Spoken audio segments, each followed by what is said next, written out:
ବିଦ୍ୟାବାଟିକାରେ ଶିଶୁ ଦିବସ।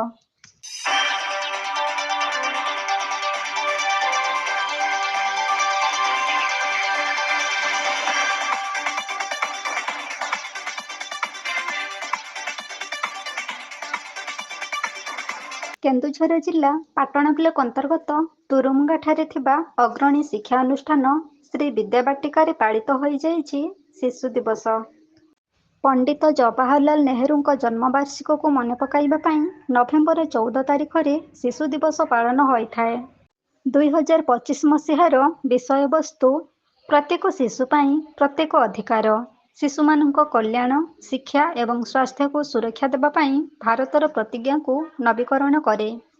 ସାରା ଦେଶରେ ନଭେମ୍ବର 14 ତାରିଖରେ ପ୍ରତ୍ୟେକ ବିଦ୍ୟାଳୟଗୁଡ଼ିକରେ ଶିଶୁ ଦିବସ ପାଳନ ଅବସରରେ ସାଂସ୍କୃତିକ କାର୍ଯ୍ୟକ୍ରମ ଏବଂ ଖେଳ ଆୟୋଜନ କରିଥାନ୍ତି।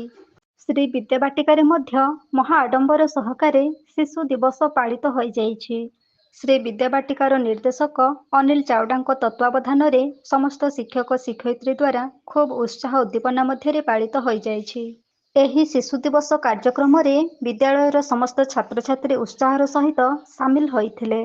ବିଭିନ୍ନ ଖେଳକୁଦରେ ନିଜକୁ ହଜାଇ ଦେଇ ମହା ଆନନ୍ଦରେ ଖୁସି ମନାଉଥିବା ଦୃଶ୍ୟ ଦେଖିବାକୁ ମିଳିଥିଲା।